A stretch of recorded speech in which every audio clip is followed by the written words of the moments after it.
Question number 14th. What is the maximum acceleration of the particle doing a simple harmonic motion with y is equal to 2 sine of pi t by 2 plus phi, where 2 is in centimeter, मतलब where amplitude is in centimeter. First of all, this is a simple question. Why? क्योंकि आप compare करोगे y equal to a sin omega T plus five के साथ, तो omega आपको मिल जाएगा directly pi by 2। आपको मैक्सिमम एक्सेलरेशन का फॉर्मूला पता होना चाहिए, एक्सेलरेशन मैक्सिमम का फॉर्मूला पता होना चाहिए, that is a omega square. Already हम लोगों ने ये टेबुलेटेड फॉर्म में लिखा हुआ है इन थ्योरी सेशंस। तो a amplitude is 2 centimetre, omega is pi by 2, उसका स्क्वायर पाई बाई 4, तो पाई स्क्वायर बाई 2 सेंटीमीटर पर सेकेंड स्क्वायर। तो ऑप्शन नंबर बी। तो answer was, question is very simple. Next question, a particle executes linear simple harmonic motion with an amplitude 2 centimeter when the particle is at 1 centimeter from the mean position। तो amplitude 2 centimetre दिया है और at x equal to 1 centimetre, right, its velocity is equal to its acceleration, the magnitude of velocity is equal to acceleration। okay, हमको खुद पता है कि, so this is what they are saying, okay, so this is what they are saying, v is equal to a, okay, at x equal to 1 centimeter, but what we know, what is v, हमको पता है v क्या होता है, omega under root of a square minus x square, and a क्या होता है, omega square x, right, right, but at x equal to 1 centimeter v equal to a, मतलब omega under root of a square minus x square is equal to acceleration which is this, and x equal to 1 बोला है तो x की value 1 substitute कर देंगे, okay, और amplitude आपको दिया है 2 सेंटीमीटर, तो 2 square is 4 minus 1 omega square 1, ये एक ओमेगा तो वैसे भी कैंसिल हो गया, तो ये आ गया under root of 3 omega, but omega is 2 pi by time period, so यहाँ से मिल गया time period equal to 2 pi by root 3 seconds, 2 pi by root 3 seconds, option number C. Simple, सिर्फ क्वेश्चन में जो दिया है उसको इक्वेट करते जाओ and then you get your answer. This are assignment questions, but I am covering it again just to tell you, just to see if you have done it correctly or not, okay. Question number 16. A particle is vibrating in simple harmonic motion with an amplitude of 4 centimeter. At what displacement from equilibrium position is its energy half potential and half kinetic? बहुत simple है, half potential और half kinetic, मतलब kinetic energy is equal to potential energy, this is what they are saying. Total energy का half part potential और half part kinetic, मतलब kinetic और potential equal, क्योंकि total energy बनता किससे है, काइनेटिक और पोटेंशियल से। काइनेटिक का फॉर्मूला आपको याद होना चाहिए, half K X, you can write in terms of K और you can write in terms of M omega square, तो half K A square minus x square, या तो ऐसा लिखो, अगर ये याद नहीं है तो m ओमेगा स्क्वायर के फॉर्मूले को, वो भी याद नहीं है अगर आपको, तो ये तो याद होना चाहिए कि हाफ एम वी स्क्वायर होता है काइनेटिक एनर्जी और v होता है omega under root of A square minus x square, तो कम से कम ये तो याद होना चाहिए। तो m omega square A square minus x square after squaring for v। Potential energy याद होना ही चाहिए, it is half K X square, मतलब half m omega square X square, half m omega square, half of m omega square cancel, तो A square minus x square equal to X square, तो 2x square equal to A square, तो x equal to a by under root of 2, और a 4 centimetre है, 4 by root 2, 4 is 2 into 2 and 2 into 2 is root 2 into root 2 by root 2, cancel, तो 2 root 2 centimetre पे ये होने वाला है, where kinetic and potential energy are same, or you can say energy is half kinetic and half potential. Simple question. Next question is again simple. The potential energy of a particle executing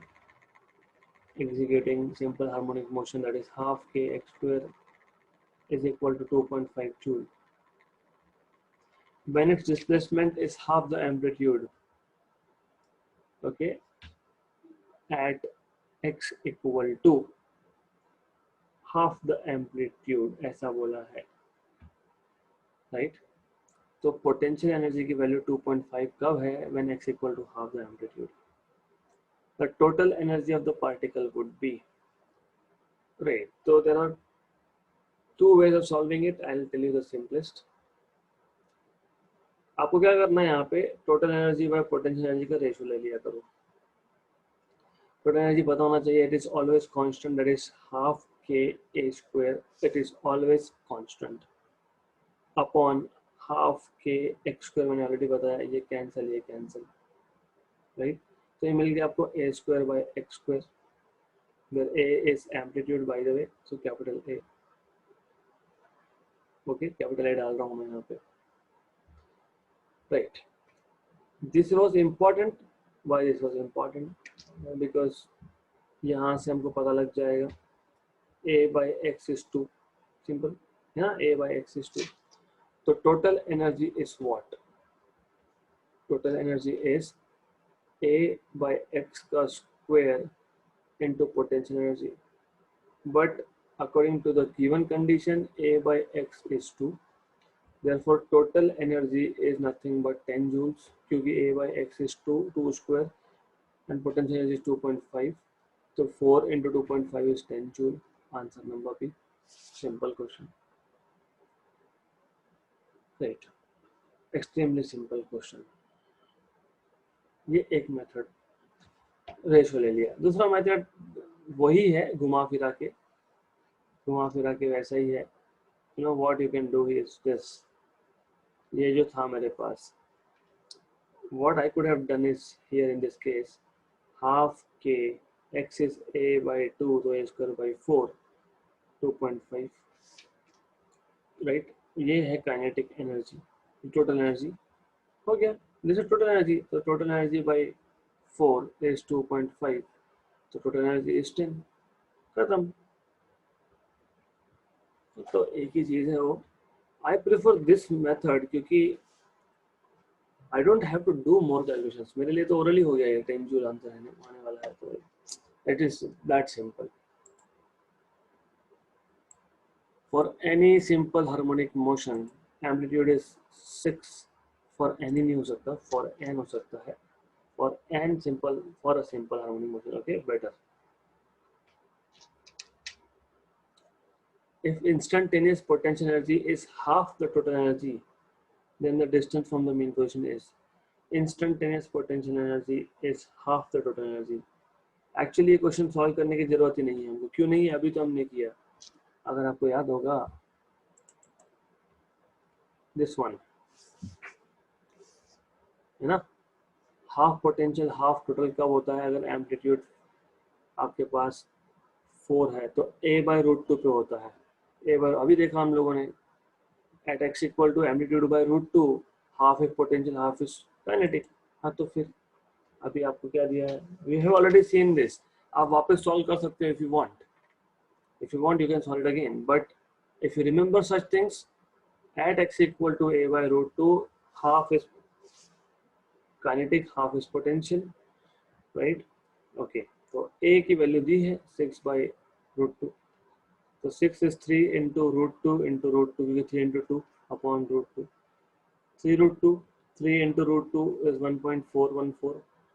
1.414 into 3, ये आप करोगे तो you will get correct answer, and I believe it is going to be around 4.2, है ना. 14 3s is 42. तो option number B. तो देखो ऐसा है कि where you can save your time is here.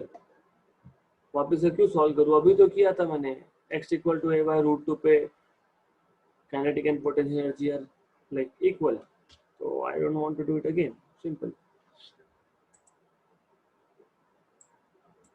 A particle starts simple harmonic motion from mean position. Its amplitude is A and total energy is E. At one instant, its total energy is 3/4. Its kinetic energy is 3/4 of total. मतलब potential 1/4 है basically, और ये 3/4 है. Its displacement at that instant is A/2. कैसे solve करते करते आपको याद आने लग जाएगा कि ये कैसे A/2 आता है. देखो क्या है, क्या बोला है हमको, kinetic energy is 3/4 of total, मतलब kinetic upon total is 3/4. Kinetic energy का फॉर्मूला पता नहीं क्या हमको, half K X square, sorry A square minus x square. Total पता है क्या, yes, half K A square. ये 3/4 है, हाफ के गया, तो 4a square minus 4x square equal to 3a square, right. तो 4a square minus 3a square equal to 4x square, मतलब a square equal to 4x square, बराबर. मतलब x square equal to a square by 4, मतलब x equal to a/2. तो मैंने अभी तो वही बोला था, option number B.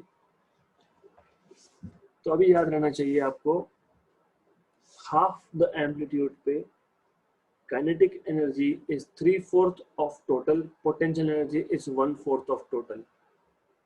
At half the amplitude, kinetic energy is 3/4 of total always, and potential is 1/4 of total. Easy.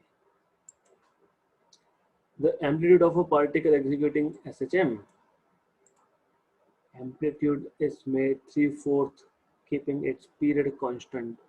Its total energy will be. Simple question. क्या बोला है? Amplitude is made 3/4 और पूछा है टोटल एनर्जी के बारे में. हमको क्या पता है, total energy E is half K A square, मतलब energy is proportional to amplitude square, बराबर. तो E2 by E1 is A2 by A1 का स्क्वायर, डायरेक्टली प्रोपोर्शनल यूज कर रहा हूँ. और according to the given question, amplitude is made 3/4, मतलब final is 3/4 of initial. तो A2 by A1 is 3/4 basically. तो A2 by E1 is 3/4 का square, मतलब A2 is 9/16 times of E1. तो यहाँ ये आपका option number C. These are extremely simple questions here. कुछ है ही नहीं यहाँ पे. Okay, so I think today's class will not even last 20 minutes, but I will add more questions then, because it's pretty simple task. Yeah. A boy is executing simple harmonic motion at a displacement x. Its potential energy is E1. At a displacement y, its potential energy is A2. So at x, potential energy, let us say P1 is E1, and potential energy का formula पता होना चाहिए आपको, half k x square. Okay. At y, potential energy, that is A2, that is half k y square. तो ये potential energy का formula ये है, half K into displacement square, right. The potential energy E at displacement x plus Y is, अगर अब हमारे पास displacement x plus Y है, so at x plus Y potential energy is E, and that you should know it will be equal to half k x plus y का square. You need to be careful with this, always careful with this. X plus y का bracket square है, okay. Right, तो इसको solve कैसे करेंगे? Question is very simple. Option will be B. Q. From this I can write. X is equal to 2 E1 by K. X square equal to 2 E1 by K. Right? Just simplifying. So x equal to under root of 2 E1 by K. From here I can write y is equal to under root of 2 E2 by K. According to the given conditions, at x potential energy E1 is half kx square, तो x मुझे मिल गया under root of 2 E1 by K. At y potential energy is half ky square, तो मुझे y मिल गया under root of 2 E2 by K. Right, और ये potential energy E है at x plus y, तो मैं E लिख देता हूँ यहाँ पे half k x. What is x? 2 E1 by K plus what is y? 2 E2 by K का square. So what I can do is half k 2 by k square root से 2 by k का square root common ले लेते हैं अगर, तो what is left here is under root of E1 plus under root of E2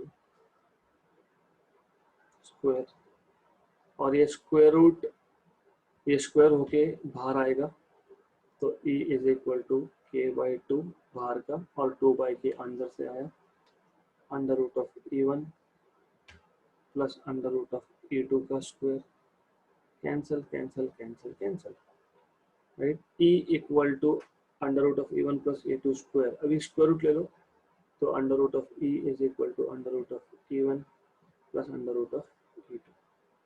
option number B. Right, simple. Okay. Does a shortcut exist? Yes, it does exist. कैसे? Observations.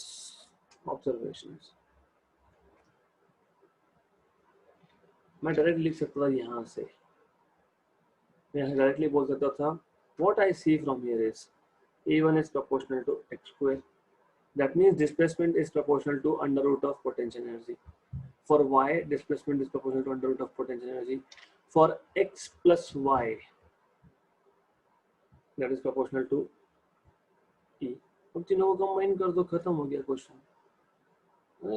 Combine कर दो. So under root of E1, x is under root of E1 proportionality, under root of E2 proportional to under root of E. हो गया solve. Option number B. तो proportionality के through जाओगे तो question oral है. तो this is method 2. The way you want to do, it's up to you now. For me, I would prefer to go with method number 2 because it's oral. I don't have to put time in solving question. Next, a particle in SHM is described by the displacement equation. ये हमारा हुआ है actually, if I am not wrong, but I'll still repeat it. X of t is equal to a cos of omega t plus theta. Right? If initially t equal to 0, position of the particle is 1 centimeter. So at t0, x is equal to 1. You put it here. So 1 equal to a cos of omega into t is 0, matlab 0. So 0 plus theta. So 1 by a is equal to cos theta, equation number 1. Right? Its initial velocity is pi centimeter per second, मतलब at t equal to 0, v is equal to pi centimeter per second. तो सबसे पहले तो v निकालना पड़ेगा. v is what? Derivative of x with respect to t. a as it is, cos का derivative minus sin. अभी ये आपको पता होना चाहिए. Okay, I am not going into much details of this. Into derivative omega t plus theta मैंने already करवाया है ये. तो ये आएगा ओमेगा, मतलब आपको मिलेगा minus A omega sine omega T plus theta as v. Right, now I will apply this condition. So I should not be writing it here. I should instead be writing it here. So at t equal to 0, v is equal to pi. So pi is equal to minus a omega sine of 0 plus theta. मतलब मुझे मिल जाएगा pi minus pi upon A omega S sine theta. But frequency भी दिया है आपको omega, और frequency omega भी पाई बोला है, तो minus pi upon A pi cancel cancel sine theta. Equation number 2. Okay, तो सीधी पूछा गया है आपको, they are asking you amplitude. What is the amplitude? तो squaring and adding 1 and 2, square and add 1 and 2, easy है. cos square theta plus sine square theta मतलब 1 by ए का स्क्वायर प्लस माइनस 1 बाई ए का स्क्वायर. तो cos square plus sine square is 1, तो 1 upon A square plus 1 upon A square is 2 by A square. तो A square equal to 2, तो a is equal to root 2 centimeter. Right? This question was already done, but I am just repeating क्योंकि आ गया और अच्छा question है, तो root 2 centimeter. Next question. A simple harmonic wave having an amplitude a, period t, is represented by the equation y is equal to 5 sine of pi t plus 4 meter. Then the value of amplitude a in meter and time period t in second r. अभी amplitude दे देते हैं, हमको पता है, हम y equal to A sine omega T plus theta से compare करने वाले हैं इसको. ओके, हाँ, तो ए तो डायरेक्ट 5 आ गया, मतलब ए और सी तो ऑप्शन है नहीं, बी एंड डी में से एक होगा. Correct, right. तो मैं इसको लिख सकता हूँ y is equal to 5 sine of, question is simple. Okay, बहुत सिंपल है. सिर्फ ये जो आपके पास पाई है उसको अंदर मल्टीप्लाई कर दो, पाई टी प्लस 4 पाई, राइट. फिर कंपेयर करो इक्वेशन 1 के साथ. सो comparing 1 and 2, comparing 1 and 2, what I say is omega is pi. Easy, omega is pi. What is omega? 2 pi by time period. So t is equal to 2 seconds. तो बहुत easy question था ये, there is actually nothing here. तो option number D, simple question. Okay. Next question. A man measures the period of a simple pendulum inside a stationary lift and finds it to be t second. If the lift accelerates upwards with an acceleration g by 4, then the period of the pendulum will be. Good. आपको सबसे पहले ये पता होना चाहिए general expression for time period of pendulum is 2 pi under root of L by G. मतलब simply in simple language t is proportional to 1 by root g. क्योंकि lift stationary है या लिफ्ट ऊपर जा रहा है या लिफ्ट नीचे आ रहा है, लेंथ पे कोई फर्क नहीं पड़ता.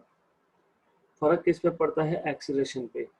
और अगर आपके बेसिक क्लियर है आपके, तो समझेगा आपको कि t1 is proportional to 1 upon root g and t2 मतलब when the lift is going up with an acceleration g by 4. उस केस में आपको जब भी lift is going with acceleration a, lift अगर ऊपर जा रही है with acceleration a, उस केस में acceleration due to gravity हो जाता है g plus a. If it is going up तो g plus a होता है.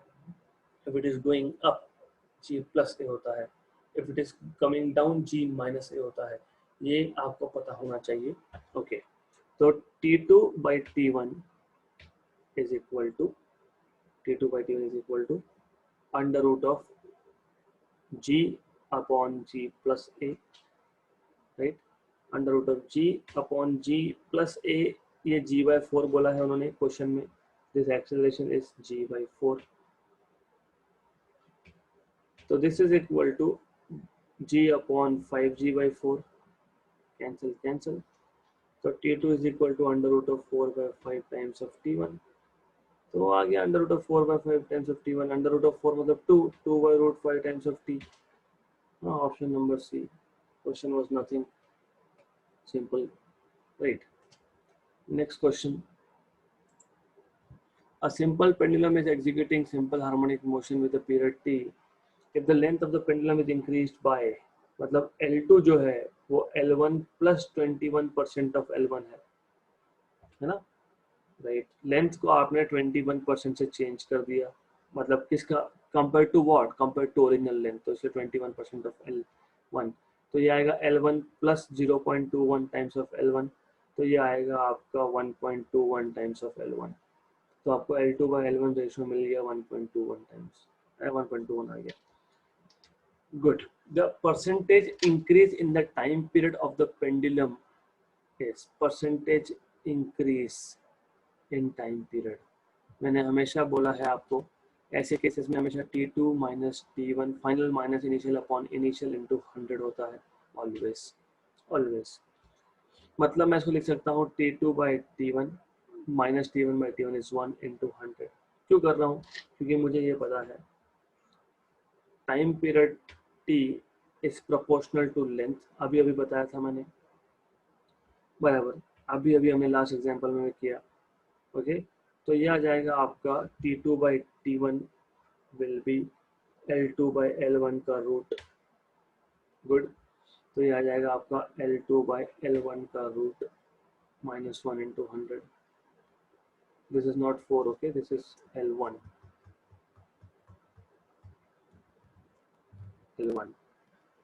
minus 1 into 100, और L2 by L1 ये आपके पास 1.21 है,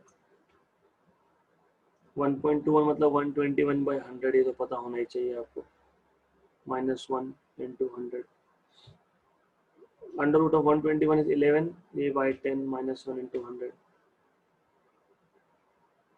1.1 minus 1 is 0.1 into 100, मतलब 10% is overall increase in time period, simple, percentage increase, percentage change is final value minus initial value upon initial value into 100, right, और आपको 21% से लेंथ चेंज किया, मतलब new length is 1.21 times of original, this is what you should know. If the length of simple pendulum is increased by 300%, the length of simple pendulum is increased by 300%, simple, मतलब L2 is L1 plus 3 times of L1, 300% ना, तो 3 times हो गया ना, तो increased है, increased, कभी कभी क्या होता है, if the length of simple pendulum is changed to 300 या फिर 3 times, ओके, तो ध्यान देना ये इंक्रीज है, मतलब L1 प्लस 3L1 आएगा, तो L2 बाई L1 मिल गया आपको, L2 बाई L1 मिल गया आपको 4, time period will be increase by same question, percentage increase in time period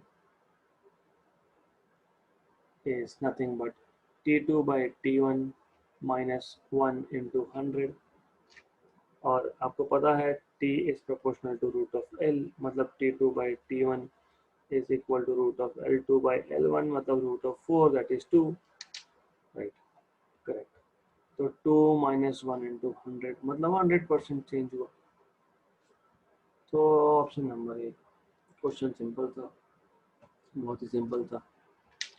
next question, in arrangement given in figure if the block of mass m is displaced the frequency is given by, सबसे पहले पता होना चाहिए आपको frequency, पहले time period पता होना चाहिए, टाइम पीरियड 2 पर root of k by m, frequency is 1 upon time period 1 upon 2 by root of m by k, right, root of m by k है ना, m by k, सही है ना, राइट, इज इट राइट और is it wrong, that is you need to understand, क्योंकि ये गलती होती है,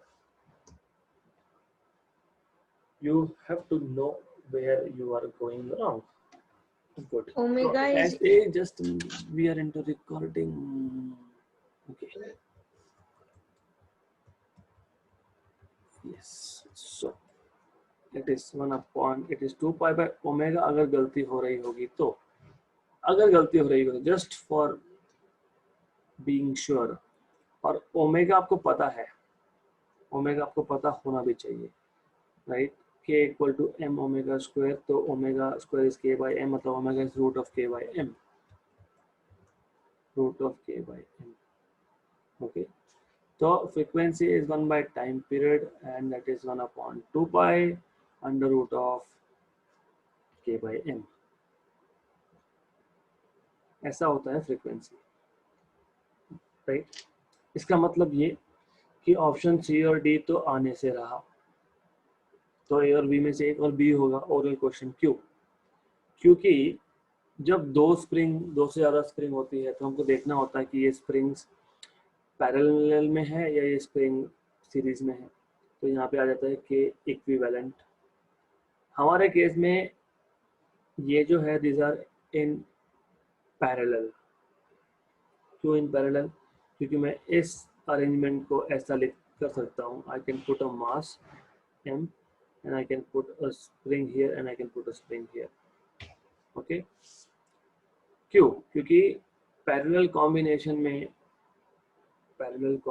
में दोनों एंड्स चाहे वो रजिस्टर हो चाहे वो स्प्रिंग हो चाहे वो कुछ और हो दोनों एंड्स कॉमन किए जाते हैं है ना कॉमन देखो ये एंड इस स्प्रिंग का और ये एंड इस स्प्रिंग का दोनों मास को अटैच है मतलब कॉमन है ये एंड सेकेंड स्प्रिंग का और ये एंड फर्स्ट स्प्रिंग का दोनों रिजिड सपोर्ट को अटैच है मतलब कॉमन है बराबर मतलब ये जो है these are springs in parallel और parallel combination in springs acts as series combination in resistor तो equivalent spring constant k will be just k1 plus k2 क्योंकि ये दोनों स्प्रिंग्स पैरेलल में है तो पहला first step while solving questions related to springs is to understand whether the springs are in series or in parallel series कब होता है जब कम से कम एक एंड कॉमन हो जस्ट एक एंड नॉट कम से कम मैक्सिमम वन एंड